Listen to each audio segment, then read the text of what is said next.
প্রিয় দর্শক, বিরতির পরে আবারও আপনাদের সকলকে স্বাগত জানাই ড্রিম হোম উইথ ইঞ্জিনিয়ার সাদুল কালাম অনুষ্ঠানে।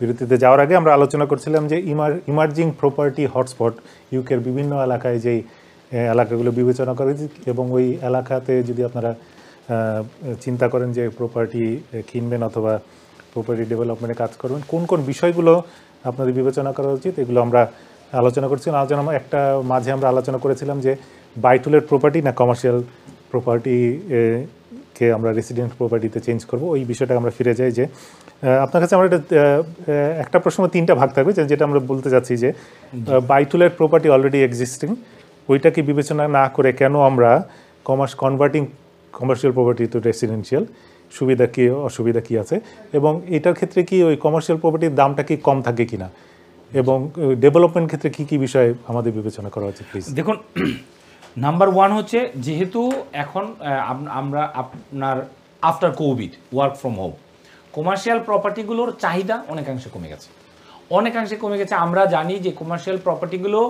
আমরা কিন্তু এখন 10-15% cheaper, we can buy commercial property 10-15% cheaper. Again because of the covid আমরা কি করেছি, আমরা আমাদের যে জিনিসটা যে প্ল্যানিং পলিসিতে অনেকগুলো সরকার চেঞ্জ এনেছে। এই চেঞ্জগুলো ইটস ওয়ার্কিং টুয়ার্ডস কনভার্সন। আগেও ছিল, বাট এখন কথা হচ্ছে যে এখন more flexible towards specially residential conversion.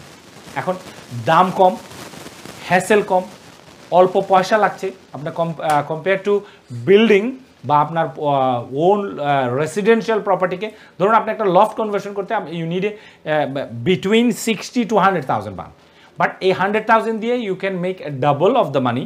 যে এর মানে যে আপনি যদি এই 1000 স্কোয়ার ফিটকে এডিশনাল অ্যাড করতে আপনার বা আপনার 700-600 স্কোয়ার ফিট আপনার এডিশনালি অ্যাড করতে আপনার প্রয়োজন হচ্ছে 80,000 pound. But with 80,000 pound additional investment on আপনার কমার্শিয়াল প্রপার্টি আপনি কিন্তু সম্পূর্ণ একটা 700 স্কোয়ারের একটা ফ্ল্যাটকে কমপ্লিট রেনোভেশন করতে পারছেন। এখন এই ক্ষেত্রে কমার্শিয়াল প্রপার্টিটাও কিন্তু আপনাকে কিনতেই হচ্ছে, ইউ কনভার্টিং ইট। আর আপনার রেসিডেন্সিয়াল প্রপার্টির ক্ষেত্রে বা ওল্ড হাউসের ক্ষেত্রেও কিন্তু আপনাকে হাউসটা কিনতে হচ্ছে, তারপর এটাকে অ্যাটিক কনভার্সন করতে হচ্ছে। বাট যখন আপনি হাউসটা ক্রয় করবেন তখন কিন্তু you are paying higher price, কারণ এটা মার্কেট প্রাইস দিচ্ছেন। আর কম্পেয়ার টু কমার্শিয়াল প্রপার্টি আপনি এটা 10-15% লোয়ার প্রাইসে কিছু কিছু ক্ষেত্রে, যেগুলো অনেক দিন ধরে empty, you can get 20, even I seen some clients they are purchase, they have purchase property 40% below the market. এখন কথা হচ্ছে যে আপনার যেই দিকেই যান, নাম্বার ওয়ান হচ্ছে your investment is small, conversion is easy, profit is more. আর আরেক দিকে হচ্ছে investment is more, time consuming conversion, profit is less. তা আমার প্রেফারেন্স হচ্ছে কমার্শিয়াল কনভার্সন। ধন্যবাদ। বিভিন্ন অনুষ্ঠানে আপনার আলোচনা আমাদের একটা জিনিস আমরা বারবার মানে করি যে আমরা দেখতে পাই যে আপনি এই সেক্টরে কাজ করেন, অনেকেই আমাদের কাজ করছে এই সেক্টরে, অনেকে আমাদের কমিউনিটির অনেকে আছে যারা খুব ভালো করছেন, কিন্তু আপনি বলেন যে আরও লোক যাতে এই সেক্টরে আসে, যারা আসতে যাচ্ছে। এবং আপনার এই যে একটু আগে মন্তব্য করলেন যে কমার্শিয়াল স্পেসকে রেসিডেন্সিয়াল, এটা একটা অপরচুনিটি, এই সেক্টরে কাজ করার জন্য আপনি উদ্বুদ্ধ করলে কেন আসবে আপনি বলেন, এবং আপনি বারবারই বলেন যে আমাদের কমিউনিটি লোকেরা আসুক, তাদের চাই যে আসার ক্ষেত্রে তাদেরকে কোনটা জিনিস বিবেচনা করা উচিত। আপনি বারবার সুবিধার কথার আগে শুনি, তারপর বলবেন যে কোন কোন বিষয় তাদেরকে অবশ্যই অবহিত করা উচিত এবং তাদেরকে মাথায় রাখা উচিত যে এই জিনিসগুলো তাদেরকে বিবেচনা করা উচিত, যে নেগেটিভ দিকগুলো যদি একটু বলেন। যে দেখুন, এই কমিউনিটিটা কিন্তু আমাদের এখানে, কেন আমি বলছি যে এই বাঙালি কমিউনিটি, বাংলাদেশি ভাই বোন যারা আছে তারা সবাই কিন্তু আমাদের আপন। তা এখন আমি যে জিনিসটা বুঝি, ইটস নট, দেখুন আমার ইঞ্জিনিয়ারিং ব্যাকগ্রাউন্ড, হ্যাঁ, তা এটা সবাইকেই হতে হবে না। আপনার প্রশ্নটা হচ্ছে যে কেন বাঙালিরা, আমি বারবার আহ্বান জানাই প্রপার্টি ডেভেলপমেন্টে আসুন, বাড়ি বানান, ফ্ল্যাট বানান, মাল্টি স্টোরি বিল্ডিং বানান, কেন? এর পিছনে তো একটা কারণ আছে। আপনি আমাকে আর একটা সেক্টর দেখান এই প্রপার্টি ডেভেলপমেন্টে ইউকেতে আপনি এক সরকার গঠন করেছে কিভাবে, 1.5 million homes in over 5 years. আমাদের মাঝে একটা কলার আছে, একটু কলটা নিয়ে নিই প্লিজ। প্রিয় দর্শক, আপনি আমাদের সাথে স্টুডিওতে যুক্ত আছেন। হ্যালো, জি, আসসালামু আলাইকুম।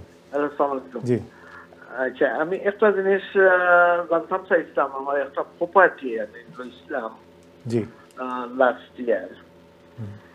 তো এই প্রপার্টির মাঝে আমরা সার্চটা পুরা মতো দিও করা গেছে। এখানের মধ্যে একটা লাইন, ফানির একটা লাইন গেছে গিয়া। এখন কু দিও করার পরে গার্ডেনের আধা খানো গিয়া একটা ফানির লাইন দেখা যায়। তো এইটার মাঝে এখন আমি চাইছিলাম গ্যারেজ বানাতাম। এখন লিঙ্কার এবং সড়ক করা পড়ছে এইটার মাঝে ওয়াল করা, মানে দিও করা, কংক্রিট দিয়া ঢালাই করা। জি এইগুলোর মাঝে করা যায় মানে জি বুঝতে। আপনি কি প্রপার্টি থেকে এক্সটেনশন করতে চাচ্ছেন, যে এই জায়গা থেকে পানির লাইনটা গিয়েছে?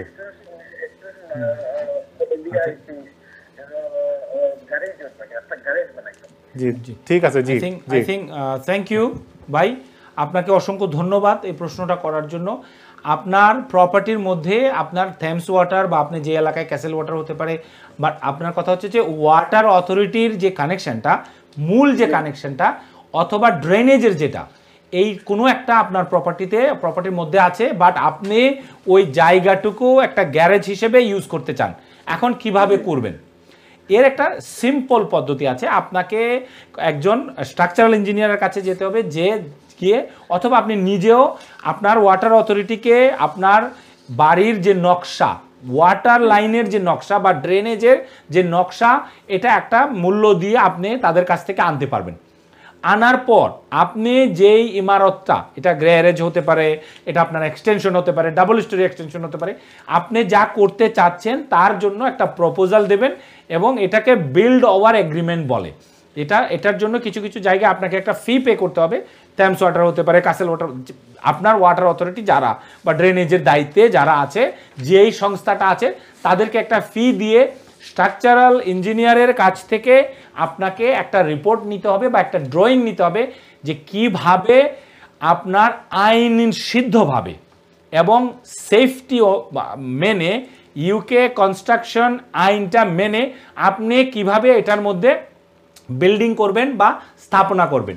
আপনার ক্ষেত্রে আপনার গ্যারেজটা কিভাবে করবেন, এটা অবশ্যই করতে পারবেন, শুধু আপনাকে প্রসেসটা মেনটেন করতে হবে। ধন্যবাদ প্রশ্ন করার জন্য। আচ্ছা, প্রসেসটা মেনটেন করতে হইব। এগুলোর মাঝে মানে তারা এইটার নাম্বার 41 এগুলো যে গ্যারেজটার মাঝে আছি, গ্যারেজটার মাঝে এগুলো একবারে দিও করা, মানে এগুলো ওইখানের ভিতরে লাইন যেটা, এটা লাইন করিয়া তারা এগুলো দিও করে গেছে, মানে কংক্রিট ঢালাই করে গেছে। তো এগুলো দিও করতে অন্তত 1 ফিট 1.5 ফিটের মতো এগুলো দিও করা লাগে আর কি, ডিপ করা লাগে, লিন্টার দিও করতে হইতে।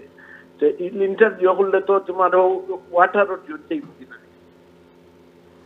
আপনার যদি জায়গায় আপনি 1 ফিট না করতে পারেন, আপনাকে জায়গার প্রশস্তটা বাড়াতে হবে। আপনার এখন যদি লিন্টেল দিয়ে না হয়, আপনি স্টিল দিয়ে করতে পারবেন। আমি এটাই বলছি যে আপনাকে একজন ইঞ্জিনিয়ারের সাথে যোগাযোগ করতে হবে, যে আপনাকে অনসাইট গিয়ে আপনাকে অ্যাডভাইস করতে পারবে যে ভাই আপনার সিচুয়েশনটা হচ্ছে এরকম, এই সিচুয়েশনে আপনাকে অপশন এ বি সি আপনাকে 2-3টা অপশন দিবে, এই অপশন অনুযায়ী আপনি আসলে সমাধানটা করতে পারবেন। এটা নিয়ে ওয়ারিড হওয়ার কিছু নাই। জি ধন্যবাদ প্রশ্ন করার জন্য। আশা করি আপনি সমাধান পেয়ে যাবেন। আমাদের যে দর্শক প্রশ্ন, তার সাথে একটা সম্পর্ক প্রশ্ন করতে চাই, যেটা যে আপনি যে বলেছেন যে একটা বিল্ড ওভার একটা এগ্রিমেন্ট করতে হবে, একটা অ্যাপ্লিকেশন করতে হবে এবং কিছু প্রফেশনাল লোকের সাথে যোগাযোগ করে এটা সমাধান করতে হবে। টাইম ফ্রেমটা কীরকম হলে, কারণ সব আমাদের যেহেতু আমরা শুরু করে দিয়েছি একটা প্রজেক্ট, মাঝখানে একটা সমস্যা আসছে এরকম। দেখুন, আপনি ইউকেতে কোনো প্রফেশনাল সার্ভিস যখন আপনি নিতে চাইবেন, you can't get within 2 weeks. আপনি একটা স্ট্রাকচারাল ইঞ্জিনিয়ারকে আজকে ফোন দিলে কালকে আসবে না। This doesn't happen in like this. এটা নর্মাল প্র্যাকটিস না। আপনি একটা আর্কিটেক্টকে যদি আজকে বলেন, কালকে আসবে না সে, it's not that available. But এটা খুব আনঅ্যাচিভেবল জিনিসও না, but it will take time. ওনার সিচুয়েশনে বা এভারেজ সিচুয়েশনে I think 6 weeks, it will take 6 weeks to solve this problem. যে আমাদের দর্শকদের এই জিনিসটাও খেয়াল রাখতে হবে যে কোনো সময় যদি কোনো সময় প্রফেশনাল সার্ভিস এই সময়টা তাদেরকে বিবেচনা করতে হবে ডেভেলপমেন্ট। ধন্যবাদ। আমরা ফিরে যাই আবার সেই এখন দেখুন কেন আমি বাঙালি ভাই বোনদেরকে বলি ভাই প্রপার্টি ডেভেলপমেন্ট আসুন। এখানে দেখেন যে ইউকেতে 3 লক্ষ বাড়ির প্রয়োজন এভরি ইয়ার। আমাকে যদি বলেন I want to be developer tomorrow, আর কোথায় যেই দেশের সবচেয়ে বড় কোম্পানি 17 থেকে 23,000 বাড়ি বানায়, যেই দেশের চাহিদাটা হচ্ছে 3 লক্ষ, বছরে 17,000 বাড়ি বানায় বা 23,000 বাড়ি বানায়, এই দেশের প্রয়োজন 3 লক্ষ বাড়ি। তো আপনি এই দেশে বাড়ি বিক্রি করতে পারবেন না, কোথায় পারবেন? আমাদের মাঝে মনে আরেকটা কলার আছে, আমি একটু নিয়ে নিই প্লিজ, সরি আপনাকে। প্রিয় দর্শক, আপনি আমাদের সাথে যুক্ত আছেন স্টুডিওতে। জি ওয়ালাইকুম আসসালাম। আপনাদের প্রোগ্রামটা অনেক সুন্দর হইতেছে ভাই। জি ধন্যবাদ। আমি মনোযোগ শুনতেছি, যেহেতু আমি একটু আগে জয়েন করছি, এই জন্য সাথে সাথে আমি ফোনটা করলাম। আমার আপনার ওই যে আপনাদের গেস্ট যে ভাইটা আছেন ওনার কাছে আমার প্রশ্ন যে আপনার আমাদের তো এখন প্রপার্টি কেনাটা খুব ডিফিকাল্ট হয়ে গেছে, যে আমরা ওই ফ্ল্যাট কিনবো না বাড়ি কিনবো যাদের একটা বেশি প্রপার্টি আছে, যারা আমাদের কষ্টার্জিত টাকা যারা আমরা দিয়ে কিনি, কিন্তু আমাদের অনেক বেশি স্টাম্প ডিউটি দিতে হচ্ছে। তো এখানে আপনার ওই যে গেস্ট আমাদেরকে বললেন যে কমার্শিয়াল প্রপার্টিটা কেনার জন্য, তো আমি যদি ওনার কাছে আরেকটু জিজ্ঞাসা করি যে এটা কিভাবে একটু হেল্প, আমি রিয়েলি সরি আমি বোধহয় একটু পরে জয়েন করছি, আপনি যদি একটু কাইন্ডলি যদি আমাকে একটু বলেন। হ্যাঁ জি ধন্যবাদ। দেখুন আপনার কমার্শিয়াল প্রপার্টি তুলনামূলকভাবে আপনি এখন যদি কমার্শিয়াল প্রপার্টি ক্রয় করেন, আপনি মার্কেটে এখন কমার্শিয়াল প্রপার্টির দাম তুলনামূলকভাবে কম। তো এখন এবং আমাদের যেই আলোচনাটা ছিল যে কমার্শিয়াল প্রপার্টিতে কনভার্ট করাটা কত সহজ, বা আসলে আমার কাছে একটা লিমিটেড টাকা আছে, ধরুন ইমাজিন £500,000 বা £250,000, এই টাকাটা আমি আসলে কোথায় ইনভেস্ট করব? টপিকস ওয়াজ লাইক দ্যাট, যে আমি আসলে এই টাকাটা ইনভেস্ট করে কোন জায়গায় ভালো বা বেশি প্রফিট করতে পারি।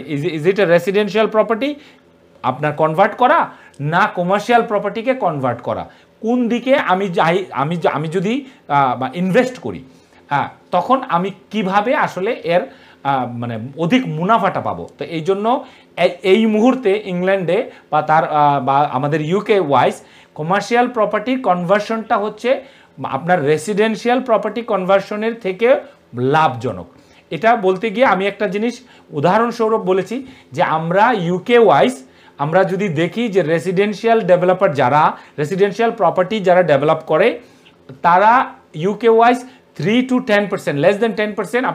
আমি বলেছি যে আমরা যদি বড় বড় কোম্পানিগুলোর অ্যানুয়াল রিটার্ন দেখি, তাদের প্রফিটের যে মার্জিন এটা 3.6% বা আপনার 10% to 10%-এর নিচে। বাট যারা তুলনামূলকভাবে বড় কোম্পানি, বাট যারা এই কনভার্সনগুলো মানে করছে গত 2-2.5 বছরে, আমি এটাকে বলেছি যে it is a golden time of commercial conversion. এই যে সময়টা, এই সময়টায় আমরা দেখি যে অনেক কোম্পানি আছে যারা 2টাও অ্যানুয়াল রিটার্ন জমা দিয়েছেন আফটার কোভিড, অনেকে আছেন একটা দিয়েছেন। তো এই যেই আপনার প্রফিটের যে মার্জিনটা, ইট ইজ মোর দেন 20%। তো আমাকে প্রশ্ন করা হয়েছিল যে আমি যদি ইনভেস্ট করি, ওয়ার আই উইল ইনভেস্ট, তখন আমি বলেছি যে কমার্শিয়াল কনভার্সনটা আমি প্রিফার করি, কারণ আমার কাছে যদি 2টা সিনারিও থাকে, where I will invest, definitely it will be a commercial conversion. Commercial কনভার্সনটা আসলে এখানে আমরা আরও মানে কিভাবে বোঝানোর চেষ্টা করেছি, কমার্শিয়াল প্রপার্টি ক্রয় করে এটাকে রেসিডেন্সিয়াল প্রপার্টিতে কনভার্ট করা। আর এটা যেহেতু স্ট্রাকচার অলরেডি থাকে বা যেহেতু কমার্শিয়াল প্রপার্টিটা এক্সিস্টেন্স থাকে, এখানে আপনার প্ল্যানিংয়েরও অনেকগুলো শিথিলতা রয়েছে, প্ল্যানিংয়েরও অনেকগুলো হ্যাসেল ফ্রি রয়েছে। এই জন্যই আমি আমার অভিমত দিয়েছি। অন্য মানুষের হয়তো কমপ্লিটলি ডিফারেন্ট আপনার এক্সপিরিয়েন্স থাকতে পারে, বাট আমি বলেছি যে আমাকে যদি বলা হয়, I will invest in a commercial conversion বা কমার্শিয়াল প্রপার্টি। প্রিয় দর্শক, ধন্যবাদ প্রশ্ন করার জন্য। দর্শকের পরিপ্রেক্ষিতে আমি প্রত্যেকবারই আপনাকে প্রশ্ন করি, যেহেতু বোঝার জন্য, যেটা আমি বোঝার চেষ্টা করেছি। আপনি যেটা বলেছেন যে কমার্শিয়াল প্রপার্টিতে ইনভেস্টমেন্ট কম, ঠিক আছে, যেটা উনি তুলনামূলক কম, ঠিক আছে। এখন হয়তো কেউ চিন্তা করলো যে আমি একটা কমার্শিয়াল প্রপার্টিতে চিন্তা করছি, কিন্তু যে কোনো কমার্শিয়াল প্রপার্টিতে আমি রেসিডেন্সিয়ালে কনভার্ট করতে পারবো না।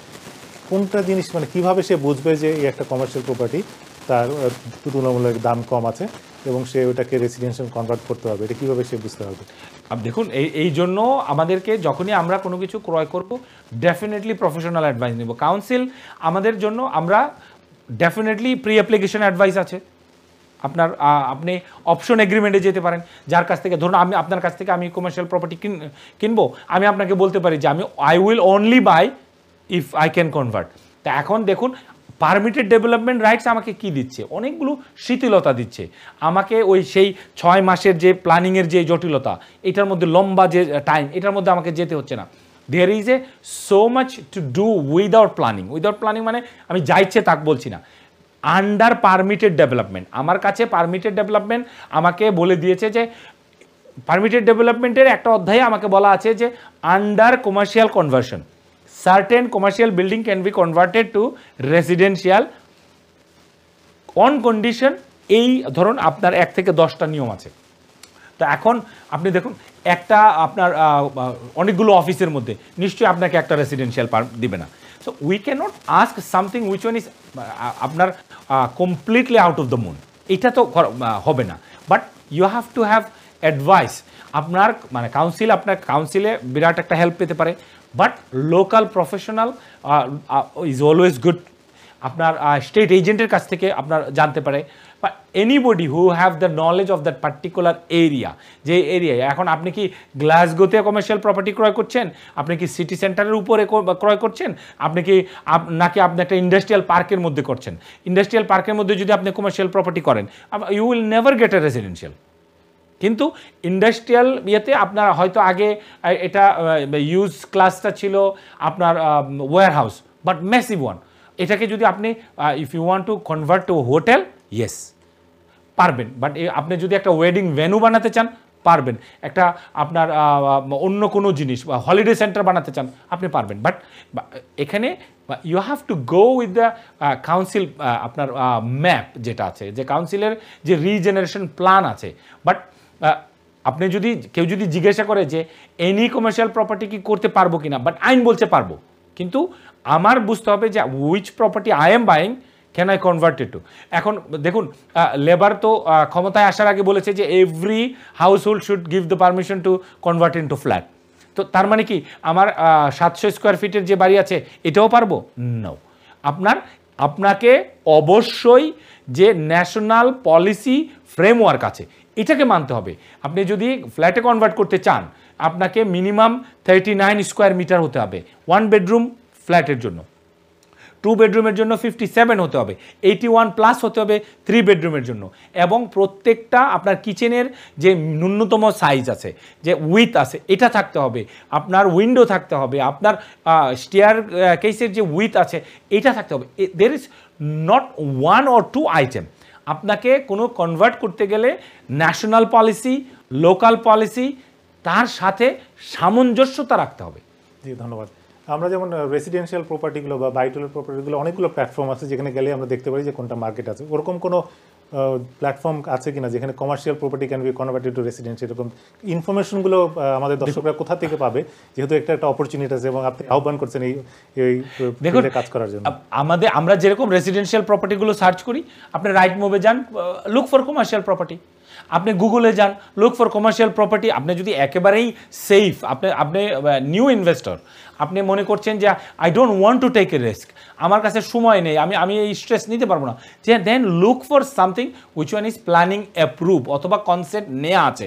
You can buy commercial property. আপনার কাছে কমার্শিয়াল প্রপার্টি আপনি কিনতে পারবেন যেটার মধ্যে অলরেডি কনভার্সনের কনসেন্ট আছে বা প্ল্যানিং পারমিশন নেওয়া আছে। Then you pay a premium, which one আমরা যেটাকে বলি প্ল্যানিং গেইন। আমি একটা কমার্শিয়াল প্রপার্টি ক্রয় করলাম, করে এটাকে কনসেন্ট নিলাম বা প্ল্যানিং নিলাম, হোয়াট এভার ইউ সেইড, আমি তো আপনার কাছে একই দামে বিক্রি করবো না।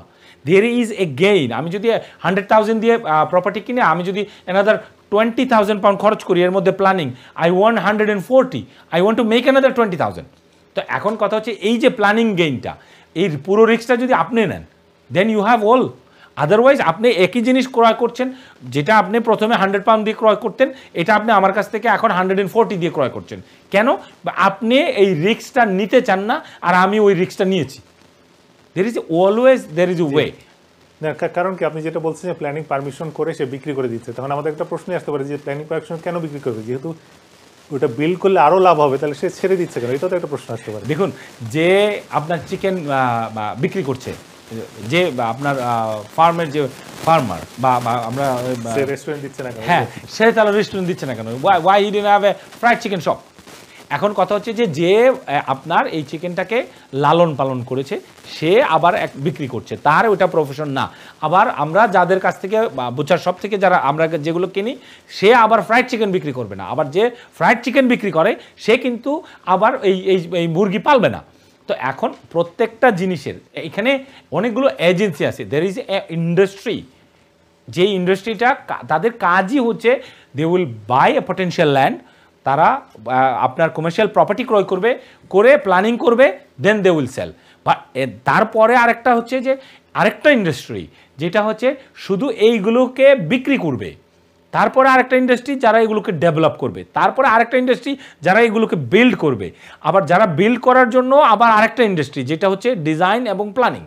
তো এখন দেখুন, একটা ইন্ডাস্ট্রি আরেকটা ইন্ডাস্ট্রির সাথে জড়িত, এই সমস্ত জিনিস নিয়েই কিন্তু বিল্ড এনভায়রনমেন্ট আমরা যেটাকে বলে থাকি। তো এখন কথা হচ্ছে যে আমরা কতটুকু রিস্ক নেব, আমরা কতটুকু কাজ নিজেরা করব, এর উপর ডিপেন্ড করে হচ্ছে আপনি কি পরিমাণে প্রফিট মেক করবেন। ধন্যবাদ।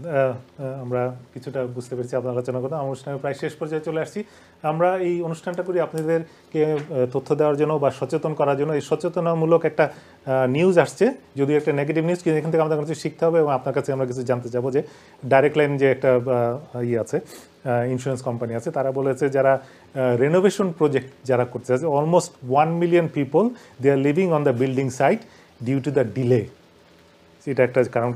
কী কী কারণে একটা প্রজেক্ট ফেল হতে পারে এবং ফেল হওয়ার পিছনে কী কী আমাদেরকে আমরা যদি বিবেচনা করি, তাহলে ওখান থেকে আমরা ওই কষ্টগুলো যাতে আমরা না ভোগ করি, এটা যদি বলেন আমাদের প্লিজ। দেখুন, কি কি কারণে প্রজেক্ট ফেল হতে পারে এর আনলিমিটেড উত্তর থাকতে পারে, বাট আমাকে যদি বলেন আমি বলবো যে এটা ল্যাক অফ নলেজ। দুইটা জিনিস যদি বলেন, যে একটা জিনিস হলো যেটা টাইম বলছে ডিলে, আর এটা হলো যে cost more than they are expecting. আমি এই দুইটা ক্ষেত্রেই আমি বলবো যে আমরা যারা এন্ড ইউজার বা আমরা যারা প্রজেক্টের মালিক, আমরা উই আর নট রিয়েলিস্টিক। এই জন্য না যে আমরা we have a contracting business, এই জন্য না যে আমরা developer, not for this. As a মানে হিউম্যান হিসেবে, মানুষ হিসেবে, এই ইউকে সোসাইটির আপনার এই ব্রিটেনের বাসিন্দা হিসেবে আমি বলবো যে উই আর নট রিয়েলিস্টিক। আমরা শুধু বিল্ডারকে আপনার দোষ দিলে হবে না, we choose somebody we know they can not deliver. আমরা জানি যে সমীক্ষার অর্ধেক যারা ধরেন অনেকে নিয়েছে, ধরেন 1000 লোক নিয়েছে সমীক্ষা, তার অর্ধেকই বলেছেন দে আর regretting why they have started. এর পিছনে কিন্তু দোষটা কিন্তু 50% প্রজেক্ট ওনারের, 50% বিল্ডার। এখন দেখুন, আপনাকে আমি যদি কোটেশন করি, মানে I have experience hundreds of time, আমি যদি কাউকে একটা কোট করি যে আমার লফট কনভার্সন, আমার কোম্পানি লফট কনভার্সন করবে, ইট উইল কস্ট ইউ 70,000, সে কখনোই আমার কাছে আসবে না। সে যাবে যে বলবে তাকে মিষ্টিভাবে, যে বলবে 55,000 pound, then he will end up with that person 90,000 pound. But আমি কিন্তু 70-তে, কারণ হচ্ছে আমি একটা এক্সাম্পল দিচ্ছি, প্রফেশনাল কোম্পানি, এখানে আমি হচ্ছে প্রফেশনাল কোম্পানি, আমি no saying particularly me, professional company, contract sign থাকবে, আপনার এভরিথিং রিটেন থাকবে, you can not come back. এখন আপনি দেখুন, এই যে সমীক্ষা, 1000 মানুষের সমীক্ষা, এর মধ্যে অলমোস্ট 800 মানুষের বা 850 মানুষের রিটেন কোনো কন্ট্রাক্ট নেই, residential property. They rely on WhatsApp messages, they rely on the word of mouth. আমি বলছি না যে এটাও কোনো এভিডেন্স না, এটাও কোনো প্রসিদ্ধ না। এই পৃথিবীতে বাঁচতে হলে কারো না কাউকে আপনাকে বিশ্বাস করতে হবে। এখন we need to first things, যে কোনো মানুষ, আপনারা বাঙালি ভাই বোন যারা আছেন, if you want a realistic, check it. ভাই 1 সেকেন্ডের ব্যাপার, it costs 3,000 pound to make a double story extension per square meter, মানে একটা রিয়েলিস্টিক একটা অ্যামাউন্ট তাকে মাথায় রাখতে হবে। এখন আমি চুজ করব কোনটা জানেন? 1800 পাউন্ড। তো যেখানে আমার 3000 পাউন্ড লাগছে, why I choose 1800 পাউন্ড? কারণ আমার এখানে যে কাজটা দিচ্ছে, আমি কিন্তু দুজনকেই বলছি যে ইটস ইটস ইটস উভয় পক্ষের ফল্ট। যে বিল্ডার সে কাজটা নিচ্ছে 1800 পাউন্ডে, সে জানে সেটা শেষ করতে পারবে না 1800 পাউন্ডে। যে দিচ্ছে সেও জানে, আর সে মনে করছে যে সে উইন করবে। বিল্ডার জানে যে সে 1800 না, সে তার কাছ থেকে 2800 পাউন্ড নেবে। না, যে দিচ্ছে সে জানে তার কাজটা শেষ হয়ে যাবে, সে কিন্তু no no no no no no then তারা তো বোকার রাজ্যে বাস করে, যেখানে ভাই আপনি যদি দেখুন, আপনি একটা ব্রিক কিনলেন, এই ব্রিকটার দাম 1 টাকা, আমি কিনলে কি এটা 90 পয়সা কিনতে পারবো? এই জিনিসটা আমরা শেষ করার আগে একটা জিনিস আপনি বুঝিয়ে দেন যে এভরি প্রজেক্ট ইজ ডিফারেন্ট। কারণ আমরা একটাই সবসময় বলি যে ওর হয়েছে আমারও হবে, এটা যদি একটু বলেন আমাদের। দেখুন এখানে সমস্ত বাঙালি ভাই বোন, দেখুন আমরা কাজটা করি এই জন্য না, আপনারা রিয়েলিস্টিক হতে হবে ইন টার্ম অফ টাইমিং। এখন আপনার বিল্ডার, আমাকে অসংখ্য বিল্ডার বলেছে যে ভাই আমি যদি না বলি যে আমি 2 মাসের মধ্যে লফট কনভার্সন করে দিবে, আমাকে দিবে না। কারণ আরও মানুষ আছে তারা বলছে 2 মাসে। কখনোই 10 উইকসের নিচে লফট কনভার্সন যদি প্রপারলি করে হবে না। আদারওয়াইজ দেখুন আমরা ম্যানর পার্কে আপনার লফট 10-এ পড়তে দেখেছি, আমরা ইস্টহামে আপনার লফট 10-এ পড়তে দেখেছি, আমরা ম্যানর পার্কে লফটের মধ্যে আগুন দেখেছি। তো এখন ইস্ট লন্ডনে, আমরা তো ইস্ট লন্ডনেই বসবাস করি, ইস্ট লন্ডনে অসংখ্য অ্যাক্সিডেন্ট দেখি। আমরা যদি ইন্স্যুরেন্স কোম্পানির কনফারেন্সগুলোতে যাই, 99% is poor quality of work. এখন আমরা যদি মনে করি যে আমি কিন্তু অসংখ্য প্রোগ্রামে বলেছি, আমরা যদি আমাদের পরিবারকে বাস করি, দেখুন ভাই আমার কোম্পানিও যদি করে, আমিও যদি করি, বা এন্ড্রু ভাই করে, আয়ন টিভি যদি করে, বা আপনারা যারা দেখছেন আপনার কোম্পানিও যদি করে, ওই কোম্পানি যেই জায়গায় কাজ করছে সে তার পরিবার নিয়ে রাতের বেলায় থাকে না, থাকেন আপনারা যারা এন্ড ইউজার, যারা আপনারা এই বাড়িটার মালিক। Choose someone wisely. আপনারা তাদের রেকর্ড দেখবেন, তাদের কাজের ইতিহাস দেখবেন, তাদের টিম দেখবেন, তাদের ইন্স্যুরেন্স দেখবেন। দেখুন ইন্স্যুরেন্সে হয়তো পয়সা পাবেন, যদি জীবন চলে যায়, গ্রিনফিল্ড টাওয়ারে যা হয়েছে আপনারা কিন্তু পাবেন না। আপনারা রিয়েলিস্টিক হতে হবে if you want hassle free construction. যদি অনলাইনে অ্যাভারেজ প্রাইস থাকে 3000 pound per square feet, don't choose anyone who is gonna give you less than 10%, হয়তো দিল কম, এর কমে যদি কেউ যায়, don't choose someone because he is not going to finish it.